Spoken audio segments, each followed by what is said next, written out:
Tu veux être heureux? Construis une vie, pas juste un business.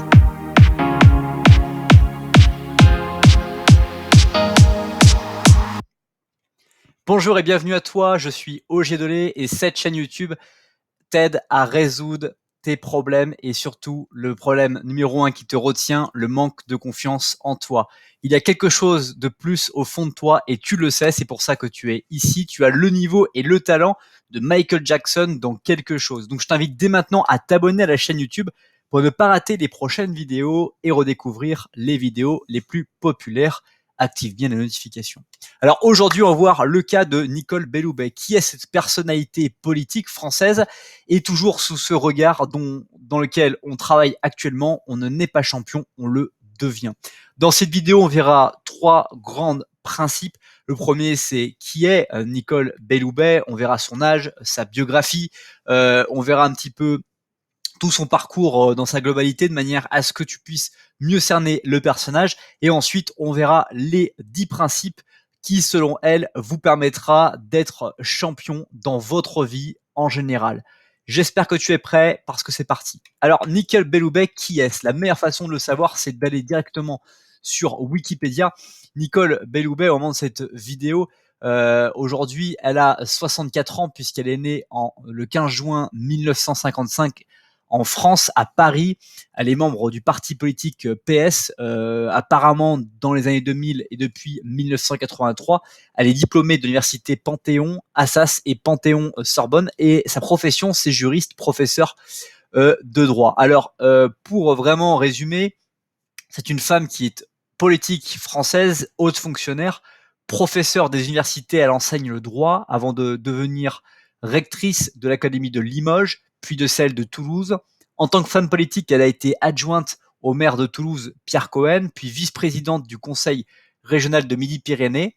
Elle est également membre du Conseil constitutionnel de 2013 à 2017, année où elle est nommée garde des Sceaux, ministre de la Justice dans le deuxième gouvernement de Édouard Philippe sous la présidence d'Emmanuel Macron. Alors brièvement, sans rentrer dans toutes les rubriques de Wikipédia parce que ton temps est quand même compté, c'est une descendante avironnaise installée à Paris. Elle est la fille de Georges Belloubet, qui est un ingénieur issu d'une famille d'agriculteurs modestes et d'une gérante d'un petit hôtel parisien. Sa formation, on l'a vu, mais c'était toujours intéressant de voir la formation des personnes que l'on voit dans les médias. En 1978, Nicole Belloubet obtient un diplôme d'études approfondies de droit public à l'université Panthéon-Assas. Dès son premier cours, elle est inspirée dans sa future vocation de professeur de droit par Arlette Lebigre, sa professeure d'histoire du droit. L'année suivante, et toujours au sein de la même université, elle passe un DEA d'histoire de droit portant sur les décisions rendues par le garde des Sceaux en 1777. Docteur en droit en 1990 à l'université de Panthéon-Sorbonne avec une thèse intitulée Pouvoir et relations hiérarchiques dans l'administration française. Elle est reçue deuxième au concours de l'agrégation de droit public en 1992. Dans sa famille, elle est veuve en 2005 de Pierre Laurent professeur de droit public à l'université Panthéon-Sorbonne. Elle a repris une vie de couple depuis lors. Elle est mère de 3 garçons. Elle est extrêmement engagée dans le milieu associatif. Sa carrière professionnelle, on l'a résumé, mais aujourd'hui, il y a d'autres choses. Et puis, ses débuts en politique, c'est toujours une question qui revient à travers les commentaires que vous faites sous les chaînes YouTube, sous les vidéos YouTube, pardon, c'est qu'elle adhère EPS en 1983. Elle se présente aux élections municipales de Saint-Rémy-les-Chevreuses en 1989, perdant à quelques voix près. Et à la suite des élections municipales de 2008, elle devient première adjointe chargée de la culture de la ville de Toulouse dans l'équipe du maire Pierre Cohen. Élue au conseil régional, comme on l'a vu, sur la liste socialiste. Voilà. Et puis, elle était membre du Conseil constitutionnel, ministre de la Justice actuellement. Et voilà, il y a différentes polémiques comme toute personnalité politique et puis différentes haters comme on connaît sur YouTube. Alors maintenant qu'on a vu ça et juste avant qu'on passe aux 10 principes, je te propose à aimer ou ne pas aimer cette vidéo dès maintenant avant que tu ne l'oublies. Hein. Si tu n'aimes pas, dis-le tout de suite.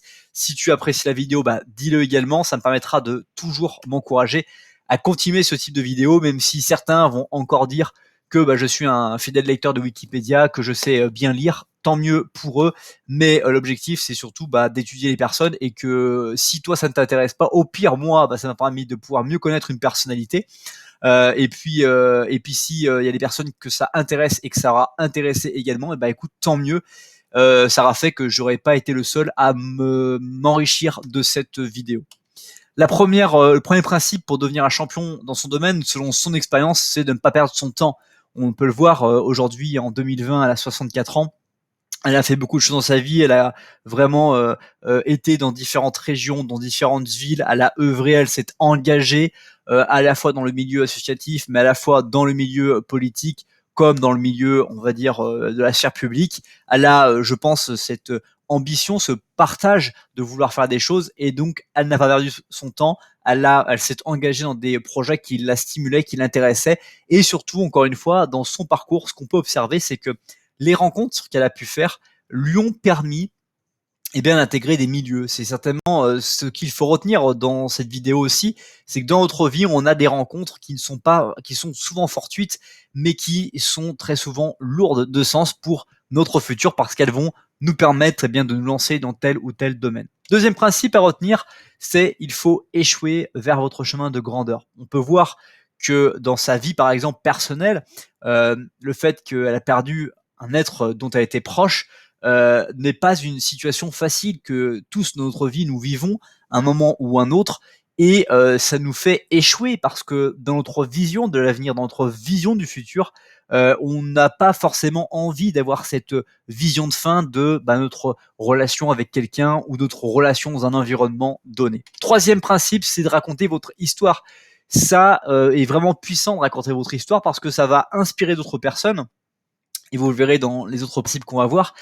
Raconter votre histoire va inspirer d'autres personnes qui vont aussi inspirer d'autres personnes, et c'est ainsi que vous allez réussir à mobiliser vos cercles sociaux et aussi permettre à des gens de changer leur vie parce qu'ils ont fait la rencontre de votre histoire. Quatrième principe, c'est trouver votre lecteur. C'est lié avec raconter votre histoire. Quand vous trouvez des personnes qui vont se nourrir, par exemple, moi je me nourris et vous vous nourrissez certainement de ces vidéos YouTube. Tous ces facteurs clés vont vous permettre de progresser, d'avancer dans votre vie. Cinquième principe qui permet de devenir un champion, c'est de vous battre pour ce que vous voulez. Il y a beaucoup de personnes qui se battent pour ce qu'ils ne veulent pas. On parle notamment à l'heure actuelle au niveau du coronavirus de personnes qui sont mises au chômage partiel. Elles se battent pour ne pas être au chômage partiel, mais il y a un effort à faire. Donc effectivement, c'est souvent parce qu'on parle de porte-monnaie qu'on est dans cette situation-là. Mais qu'est-ce que vous voulez vraiment? Battez-vous pour ce que vous voulez vraiment, et des choses qui sont finalement pas dans l'air du temps. Battez-vous pour des choses qui sont liées à vos objectifs. Sixième principe, c'est améliorer vos relations. On l'a vu, lorsqu'on va améliorer ses relations, on va pouvoir être inspiré parce qu'on va s'autoriser à écouter l'autre, à s'imprégner de sa philosophie, et on va avoir envie aussi d'être impactant comme l'autre. Septième principe, c'est ne faites pas les choses pour l'argent. Beaucoup de personnes pensent et ne se focalisent que sur l'argent, mais l'argent n'est uniquement le témoin de la valeur que vous apportez aux autres. Et si vous voulez gagner beaucoup d'argent, il faut que vous touchiez des millions de personnes. Si vous voulez gagner des millions, vous devez toucher des millions de personnes. Si vous voulez gagner des milliards, vous devez toucher des milliards de personnes. Si vous voulez gagner des milliers d'euros, vous devez toucher des milliers de personnes. Et si vous voulez toucher des centaines d'euros, vous devez toucher des centaines de personnes. Huitième principe pour devenir un champion, c'est de trouver des mentors. On l'a vu, Nicole Belloubet ne s'est pas fait toute seule. Elle a rencontré des personnes dans les partis politiques, elle a rencontré des personnes dans le milieu professionnel dans lequel elle a suivi ses cours, et que tout de suite elle s'est rendue compte qu'elle voulait devenir professeure de droit. C'est la rencontre de ces personnes qui changent notre vie. Très souvent, des personnes vont avoir confiance en nous, vont donner confiance en nous, vont voir ce que nous pouvons faire dans notre vie avant que nous-mêmes n'arrivons à voir les perspectives de notre propre vie. Neuvième principe, c'est être disposé à travailler. Vous n'arriverez pas à obtenir des résultats dans votre vie sans travail. Vous ne pouvez pas atteindre des résultats différents si vous rentrez le soir chez vous et que vous allongez dans le canapé pour regarder la télévision pendant 2 à 3 heures par jour. Au contraire, chaque jour, vous avez 2 à 3 heures par jour de développement personnel qui est possible pour vous par la lecture de livres, quel que soit le livre, que ce soit un roman, que ce soit un livre pour mieux dresser son chien, pour mieux éduquer son chien, pour mieux éduquer ses enfants, pour mieux vivre sa relation avec les autres, pour éventuellement, je sais pas, mieux travailler dans son travail, d'être plus efficace, de pouvoir être plus disponible pour les autres. Bref, vous pouvez toujours travailler. Dixième principe, c'est d'être aligné avec votre objectif. Si vous faites des choses qui sont décorrélées de vos objectifs, eh bien, ça ne va pas du tout fonctionner. Restez aligné avec vos propres objectifs. C'est pas fini puisque j'ai noté quelques bonus pour toi. Le premier, c'est changer ton histoire. Change ton histoire. Tu as la possibilité de changer ton histoire. Et par exemple, on voit le rebond de Nicole Belloubet, a perdu son mari, une étape très difficile. Bah, elle est à nouveau dans une vie de couple.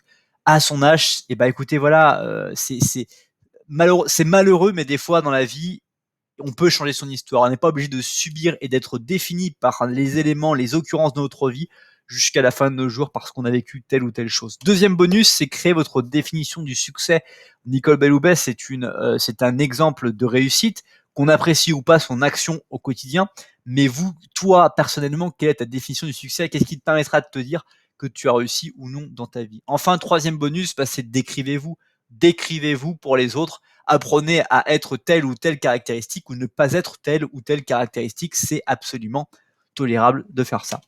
Merci pour ton attention à avoir regardé cette vidéo. Je sais que c'est jamais évident de pouvoir rester jusqu'à la fin d'une vidéo quand on regarde YouTube parce que il y a plein de vidéos à droite et à gauche qui sont suggérées, qui donnent envie d'aller voir ici et là. Mais tu es resté jusqu'à la fin, chapeau bas, vraiment bravo.